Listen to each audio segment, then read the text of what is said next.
הרדיו הבינתחומי בשידורים חיים ורעיונות מיוחדים. מהכנס השנתי של ICT, המכון למדיניות נגד טרור. Welcome to IDC International Radio. We are live streaming at the World Summit on Counter-Terrorism, Counter-Terrorism's global impact. I'm sitting with one of the best-known counterterrorism authorities in the world, certainly in the free world, Michael Jenkins of RAND Corporation. Has hailed a long way to Israel, comes a number of times a year from California, his home, and this is a counter-terror conversation. Thanks so much for joining us, Mr. Jenkins, here at the studios at IDC Herzliya. We are, as you've said, some years out. We're 13 years out from 9/11, the watershed in terrorism, counterterrorism balance for the West. Where are we today as compared to 2001? Are you more concerned or less concerned? I think it's a matter of continuing concern. There's no question that this conflict has gone on for a long time, and insofar as anyone can see, it is going to continue for a long time. I think there was probably some unmerited optimism as recently as a couple of years ago when some of the officials in Washington were saying that we are within sight of al-Qaeda's strategic defeat. Here we are 2 years later looking at the necessity of another major military investment to deal with the so-called Islamic State. It was last year that the President of the United States said, this war, like all wars, must come to an end. But it's hard to see how. And indeed, again, that very same President now is entertaining and announcing the military actions that we will be taking. Now, one can say technically the Islamic State has been kicked out of al-Qaeda, so it's not al-Qaeda, but that's nonsense. We're dealing with a phenomenon, a host of Salafist jihadist organizations, some of which are al-Qaeda, some of which are al-Qaeda affiliates, some of which are al-Qaeda allies, and some of which have the same ideology, but for reasons of internal disputes, operate independently.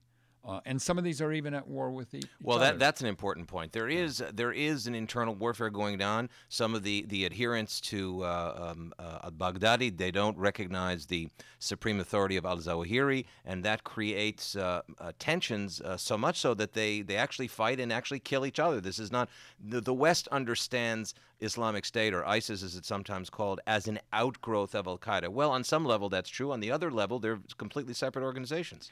It is, and as you say, they're fighting against one another. This came about as a result of a dispute internally between the al-Qaeda allies in Iraq and the al-Qaeda allies in Syria, and al-Baghdadi asserted his authority over the Syrian contingent, which the Syrian contingent rejected. Now, one has to go back to say, what is ISIS? Why is it ISIS? And it is the Islamic State of Iraq and al-Sham, the Levant, which really refers to, and it can be called ISIL, the Levant, which is, in a sense, one way of looking at it. If you look from Roman times eastward, it's the Levant. However, to use the term al-Sham has great significance because al-Sham is the north. And it was to the north that the armies after the Prophet Muhammad erupted from the desert of Saudi Arabia and erupted north and began their conquests. So, in a sense, to use that term is an assertion over a much broader piece of geography, of real estate, than Iraq or even Iraq and Syria. It's Iraq, it's Syria, it's Lebanon, it's Palestine, it's Israel, it's even a slice of Turkey. And beyond that, in the declaration of the caliphate, al-Baghdadi is asserting his authority over 1.5 billion Muslims worldwide. He seems to be keeping a promise, al-Baghdadi. I mean, this is, when you look at the Islamic State, on the one hand, it looks like a Mortal Kombat video game in action. They are establishing a state. You just wrote for Bloomberg Businessweek an article called Islamic State's Risky Business, in which we'll talk about now about their vulnerabilities, but as well as the fact that, and I'm sort of paraphrasing here, they have really become a multinational conglomerate business -- quasi-terrorist state. Help us understand what we're dealing with in terms of this entity. Well, al-Qaeda took terrorism to a new dimension in terms of creating a truly global enterprise. Now, the Islamic State has taken that a step further, and that is in the creation of a state or a quasi-state in which a terrorist organization also, in a sense, fields a small conventional army. It has an economy. It offers some minimal services to its constituents. It certainly exerts control, direct control, over a population. So this is not some terrorist gang we're talking about. And through the recruiting, has attracted recruits from around the world who now make up a significant portion of the Islamic State's fighters. So in other words, this already appears in microcosm form at this juncture as a universal - caliphate concept that we did not in the West infer from what we saw with al-Qaeda. In other words, in al-Qaeda we saw declarations, they say in Hebrew, declarations alone and actions alone. Here you see the convergence of promises and declarations with actions on the ground. That the black flag with Islamic with Islamic State's mandate on it. Everywhere they go, every beheading, every piece of territory conquered, every oil field conquered in Iraq. And so, therefore, there is this sense of this national Islamic State with no borders actually in the making. On the one hand, the creation of a caliphate is regarded as an arrogant assertion by Muslim theologians. I mean, this would be the equivalent of my declaring myself the Messiah. But at the same time, undeniably, this has created great excitement, particularly among the younger, more militant extremists within this universe of like-minded fanatics. They see this as now the beginning of what al-Qaeda was never able to deliver, an actual place where they can go and reside and be part of this Islamic State's forces. How do we account for the fact that the Islamic State started as a Yazidi friend mentioned yesterday, who came from Iraq to the conference?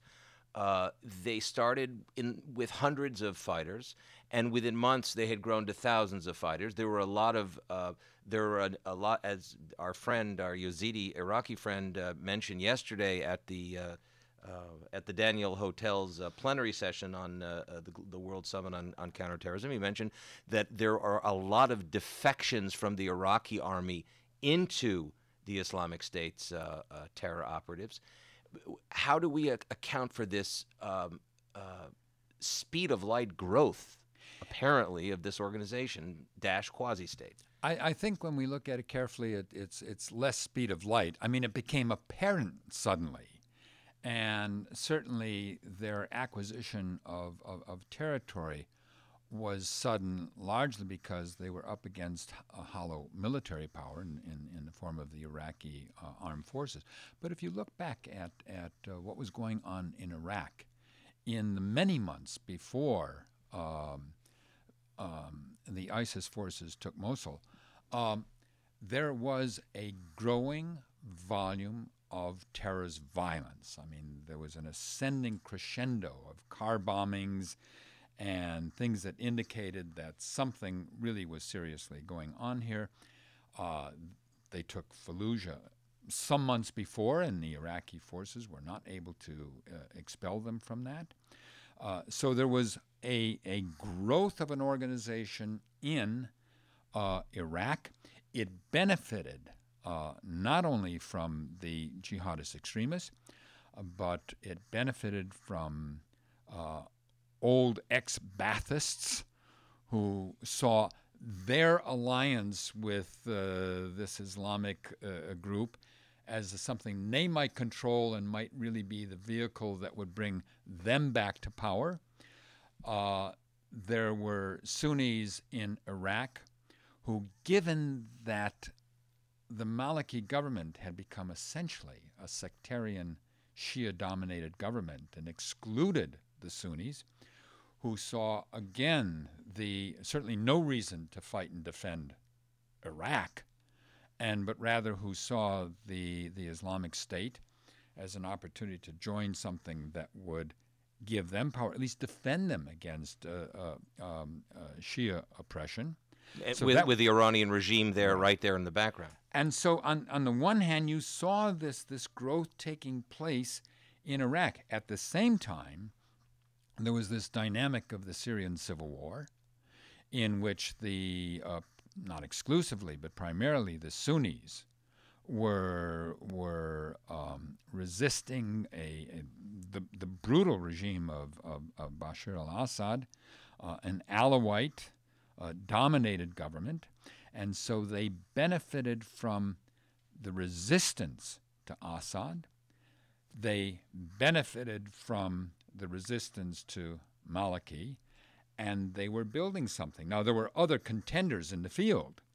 It turned out that simply ISIS, through its concepts of unlimited violence, began to attract the most ferocious fighters, not only from abroad, but from the other organizations, and that they were assembling this extraordinarily violent group of people that emerged ultimately as the Islamic State. You know, Brian, we saw this type of violence in the debate between Abu Musab al-Zarqawi and al-Zawahiri back in earlier Iraq. I think it was back in 2005 when Abu Musab al-Zarqawi released from a Jordanian prison and started the beheading campaign that we've seen here in ISIL. And al-Zawahiri sent a letter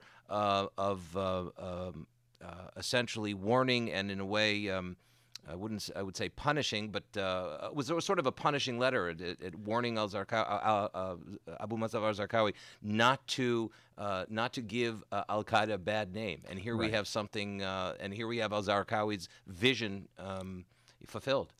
You know, it's not so much an argument of morality as an argument, a pragmatic argument among leaders of terrorist organizations, and that is the leader of al-Qaeda, Zawahiri, was cautioning Zarqawi against this kind of extreme violence directed not only against the infidels, but against other Muslims. Which he meant Shia. In other words, he was saying, don't cut the heads off of Shia. And even Sunnis who were guilty of, insufficient, of substandard zeal were potential targets of Zarqawi. And now Zarqawi gave a defiant answer to Zawahiri's comments that, look, you and I might understand that these Shias are heretics, but this doesn't look good for the movement for Muslim brothers to be killing Muslim brothers. And in a sense, dial it back a bit. Zarqawi gave this defiant answer of, I'm the commander in the field, you are distant, far behind the lines. The commanders in the field make the decisions, not you. Now, in 2006, Zarqawi was killed. But that sense of defiance and sense of unlimited violence has continued to permeate. The Iraqi current within this movement.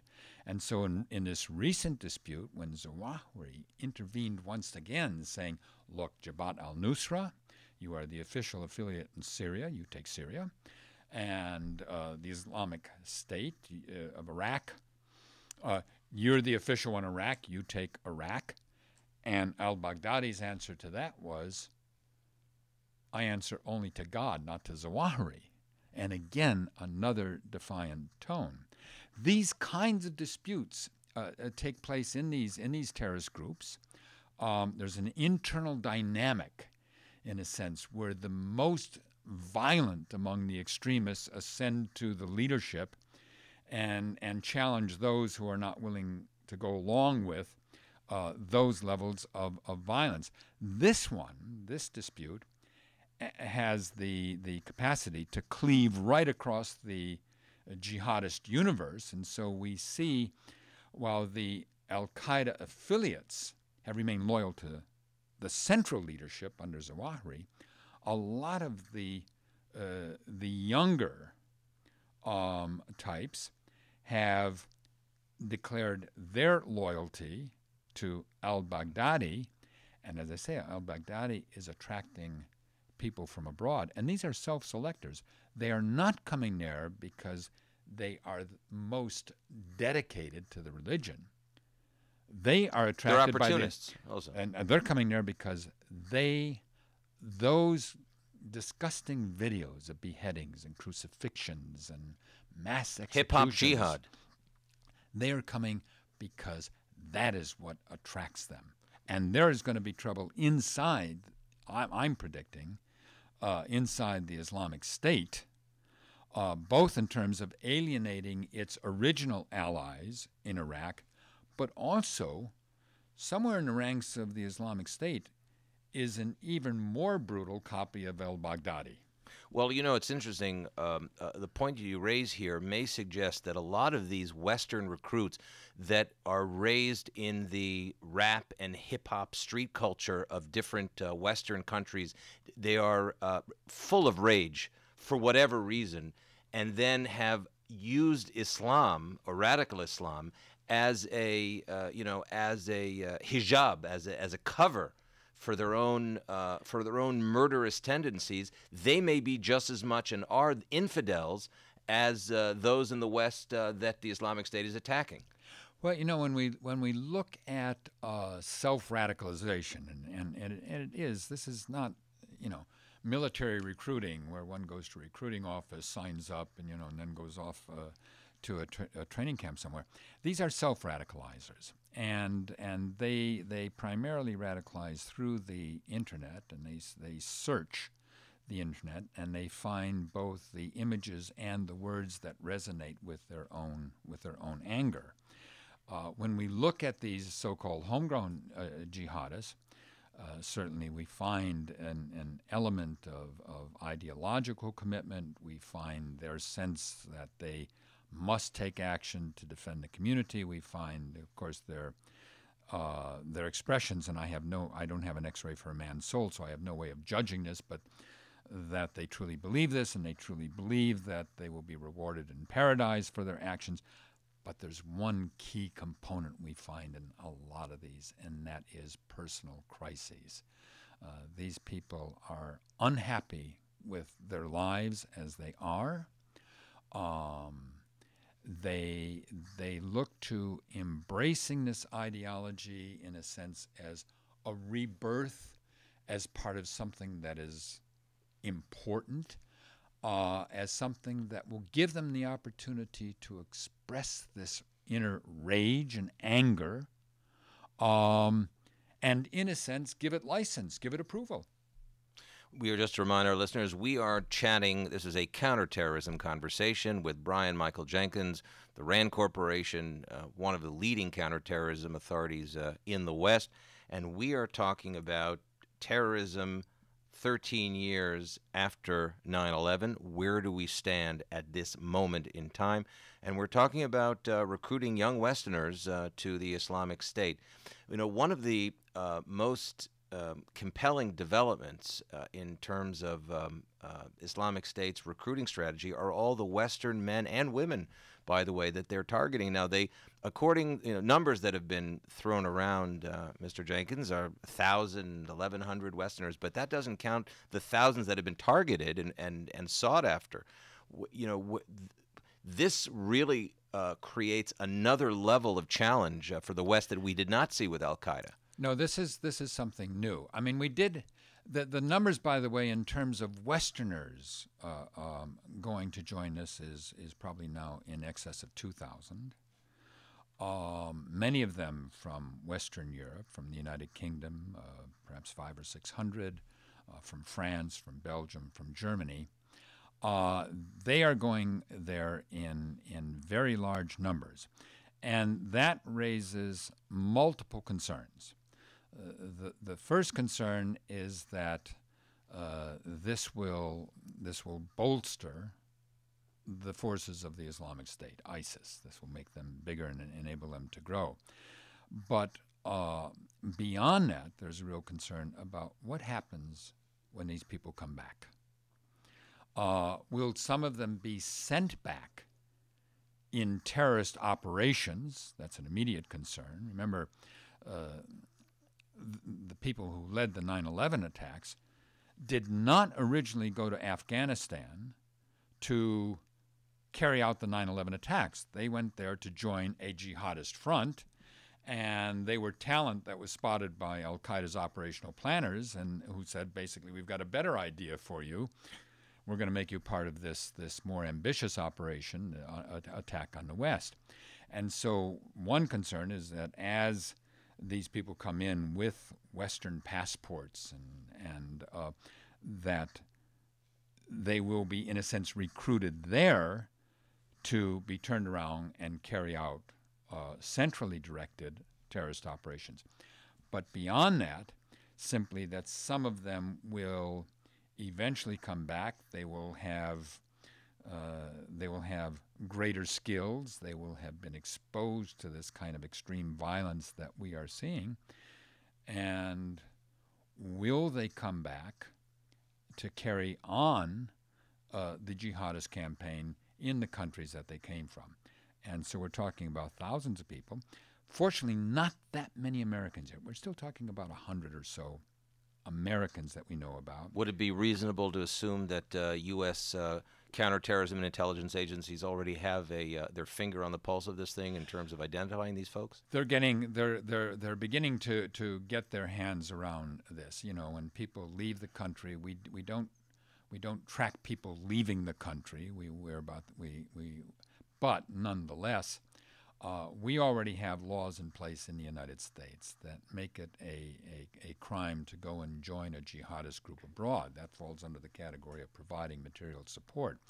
So if we look at the approximately 115 or so as of mid this year, individuals who have left or attempted to leave the United States to join a jihadist front in Somalia or Yemen or Pakistan or Syria, we see that better than 2/3 of them were arrested at the airport even before they got out of the country. And the other half get arrested on the way back in. And some of them go out. Some of them are then killed while they're in these fronts. Some of them are arrested and are in prisons abroad. A handful of them are still at large. Some of them come back in, and when they come back in, they are, certainly if we can identify them, we've missed some, but if we can identify them, they are arrested. This is something that our European allies are still trying to get their hands around in terms of the legal regime to put into place to deal with this problem. Can they do more to be preventive? And there's new legislation being introduced in the United Kingdom and France and so on.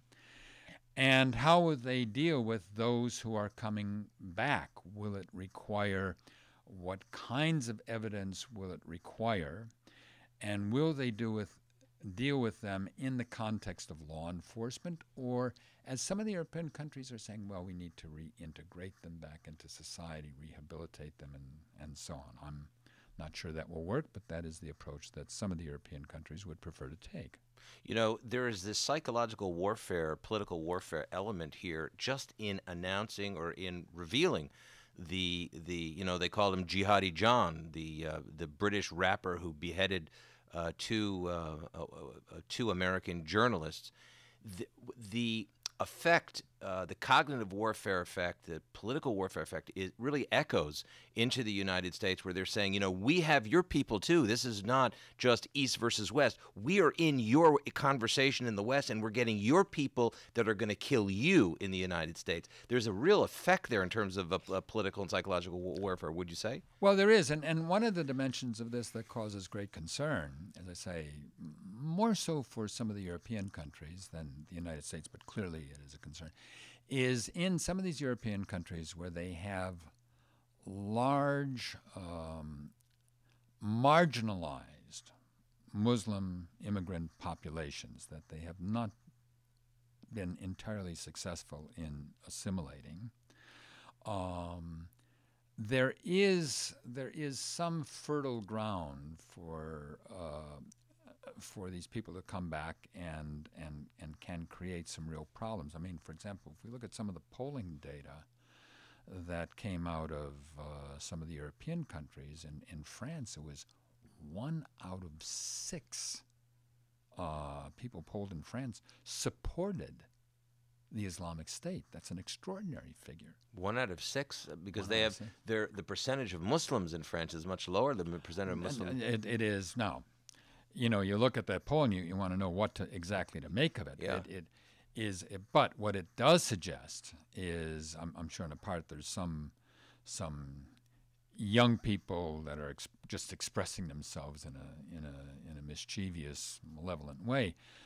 But beyond that, what we're also saying is that there is some anger there. There are some things going on in the society. There are some places in neighborhoods or towns in England where local radicals are declaring these to be zones ruled by Sharia and sending out their own self-appointed patrols. This has nothing to do with in Birmingham, policing. England, it's all Sharia. That sending out their own patrols in the city to ensure that people are complying with, for example, the women complying with Sharia. They call them modesty patrols. And I mean, when you look at that and you say, you know, that is outrageous in a sense. That they're declaring their own little, if not caliphates, their own little emirates, and you know, that can suggest a problem. At the same time, we see in Europe a growth of the right wing, and that extreme right wing in Europe is not only anti-Semitic in the sense of against the Jews, but doesn't have a lot of use for Muslim immigrants either. And one can see the possibility of some real social tension. So it's not just the threat of terrorism, which is a threat. It is. And it's indirectly a threat to us because on European passports there's no visa requirements. So we have to worry about this as our defenses. But beyond that, the potential for some deeper societal differences and some really, not just differences, but some real societal problems. You know, in your article, recent article in Bloomberg Business Week, you mention about some of the business acumen of this Islamic State organization, quasi-state. And I heard recently from a Palestinian friend who just returned from Palestinian refugee camps in Jordan that there were a number of people that were prepared and joining the Islamic State terrorist forces because they were offered a lot of money. And, you know, they've got a very active, proactive, wealthy recruiting program going on as well. Well, you know, the economy of the Islamic State is interesting. First of all, as a group, ISIS was far less dependent on external contributions than the other self-generated organizations. business. In other words, they weren't dependent, and that means they are less vulnerable to people squeezing off that flow of support. What we used to call state sponsors of terror. Yeah, so they're not getting that. They generate their own capital. How do they do it? A large portion of it is plunder. This is a plunder economy. That doesn't, I'm not talking about disorganized looting. These aren't mobs going in and breaking store windows and stealing TV sets. These are specialized even under the old Islamic State. We found that they had specialized units that went in, and goods that could be taken and that had value were transferred on and sold. So, for example, automobiles, construction equipment, oil fields, machinery, things. No, I'm talking about mobile. Oh, you're talking about mobile property. Yeah. Mobile property now. Things that can be sold on black markets. They systematically take these, and of course, by chasing out Yazidis, Christians, other Shias, other minorities, they then have the stock of those business enterprises left behind. So it is a systematic plundering. Also, as we've seen, the demolition of these mosques, the Shia mosques, or destruction of churches and so on. This masks a very lucrative traffic in smuggled antiquities and relics. So they are according to some captured documents that they're found, in one particular case, one portion of their operations, they had made $36 million in smuggled antiquities. So that is the bulk of their income. Now, in addition, by seizing territory, they've managed to seize a couple of small oil fields. They've got an old refinery that they've got their hands on, and they are in the oil smuggling business, although at a huge discount. But the bulk of it is still plunder. Now, the vulnerability in that is the following. If your economy is based upon plunder, in other words, they don't generate wealth, they're steal. parasitical. Yeah. They steal.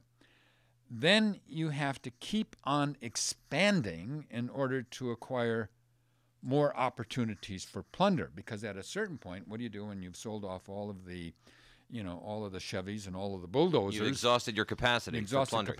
Now, you either your economy goes down, or you have to become even more ruthless in extracting the remaining wealth from the local people, which means that's going to provoke resistance.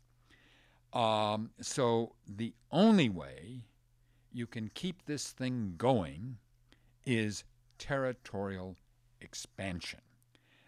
If you can do that, then the expansion of the caliphate becomes self-sustaining. And so one of the vulnerabilities we really have to go after is, can we squeeze off their ability to earn revenue from things like their oil shipments?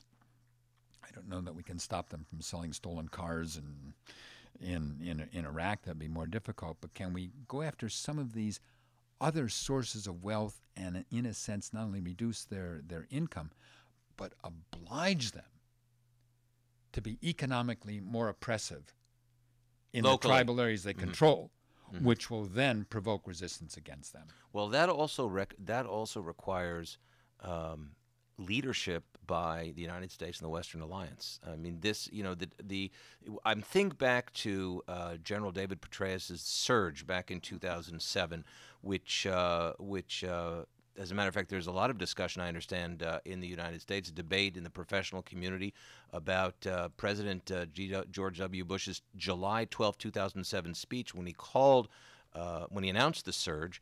And the surge was based on heavy boots on the ground, working with those 20 to 30 tribal heads and family heads in the Sunni community, and it worked in cordoning off, in contracting and killing Al-Qaeda leadership and really wiping them off from every standpoint, from financial standpoint, on the ground, counterterrorism, military standpoint. Are we looking at a similar requirement today? You know, we know the president's speaking on this issue, and the Western Alliance has met, and their interest has been ignited very much because of these beheadings and the echo effect of that. But it is, at the end of the day, the West has said we're going to bomb from the air at the most. I mean, the United States has said it, perhaps the United Kingdom. We're not sending in troops. And I'm hearing from people in the region the only way to choke off the Islamic State from an economic standpoint, to kill them off from a counterterrorism point, is to have people on the ground working with local forces. The issue here is not whether or not the United States and other Western countries are going to do something. The real issue revolves around sending in large numbers of troops. Right now, the reality is that there's no support for doing that among our European allies, and even in the United States. After 13 years of war in Afghanistan, that has become our longest war in American history. The Iraq War was our second longest war in American history. There is a degree of both war weariness and, in a sense, Middle East weariness, a notion on the part of the public that these fights in the Middle East are just endless, and why are we getting engaged in this? And that's both it's on both sides, both ends of the spectrum, and both sides of the spectrum, I should say, a reluctance to become engaged in another war. At the same time, there's also a reluctance, as we are just coming out of an economic recession. A lot of people would argue that, look, the most important thing we can do, looking at all of the challenges we face in the world, whether it's a newly assertive Russia or an increasingly assertive China, what we really need to do strategically, not just for reasons of economy, but is make our economy really strong again. And therefore, we don't want to get in a business where we are pouring hundreds of billions of dollars into a war in the Middle East. Those are the arguments. Now, does that mean that we are incapacitated from doing anything? No. Air power can have an effect. It can have a major effect. This is open desert country. We're not talking about guerrillas hiding in the middle of a city. We're talking about a group that has now become a kind of conventional little army, and they may have some old Soviet tanks that they took and drive up and down with black flags on them. They may have some artillery pieces. They've got some Humvees. They've got a lot of pickup trucks that we constantly see with the flags. They don't have air defenses to protect themselves against air power, so a lot can be done. Number two, when people say boots on the ground, in large numbers, no, I don't think it makes sense for us, foreigners, to come in to do it. That doesn't preclude special operations, where we can do a lot working with the tribes and the Sunni forces in the area, to, as we did in Iraq, to take advantage of the backlash that is already occurring and turn them against them. You know, beyond that also, we have to be tough about this and tough-minded. And while, yes, the pictures of these beheadings and things like that create great outrage, Iraq has nearly 300,000 men in its army security forces, under arms, more than 200,000. The nations that are in immediate danger of the Islamic State, Saudi Arabia has 250,000 men under arms. Jordan has people. Turkey has people. Is there any political will in the Arab world? I mean, they're sitting on billions of dollars of American-issued weaponry, yes, and training, and they're not doing anything. There are, if you just take, by the way, the surrounding countries, you just take Saudi Take the Arabia, OCC. you take the Gulf monarchies, take Jordan, take Turkey. We are looking at 1,000 advanced combat aircraft. I mean, there's F-15s, F-16s. This isn't a second-rate aircraft. And we're saying if we look at combined forces in the hundreds of thousands, and if we look at advanced combat aircraft, nearly 1,000 in the area, if they are unwilling to do it, if they can't bring their own house against this still relatively small quasi-conventional force, then should it be the United States' imperial mission to protect them forever at great cost and blood and treasure to ourselves? And the answer is, we will assist, we can organize, we can do a lot of things to make this very, very effective, but it's ultimately going to take the kind of coalition that George H.W. Bush put together. It'll be different complexion, but to deal with this in the long term. There we have it. We're going to this is a counter-terror conversation with Brian Michael Jenkins. We're running out of time here. I'm getting the wave from the producer here, but we are at a critical point. We stopped at a critical point here, which is this is a war that Middle Eastern powers are going to have to get their arms around and combat with Western help, perhaps. But although it's a global threat, a regional and a global threat, it's not America's war to lead necessarily. It's up to moderate forces amenable to the West in the Middle East with all kinds of Western weaponry to lead that struggle for their own freedom. Right. We can, as I say, we can help coordinate. We can put things together. We can provide vital assistance. I mean, we see that the Kurds, when provided with some assistance and some air power, they will fight. But what it means for us also, and this is the bad news, this is going to go on for a long time. We will be dealing with the effluent of the conflicts in Iraq and Syria for many years to come. Many years to come. It's not just Israel's conflict. This is a conflict of the West. This is a conflict for the world. It's a conflict of the forces of tyranny against the forces of freedom. This has been a counterterrorism conversation with Brian Michael Jenkins. I'm Dan Diker.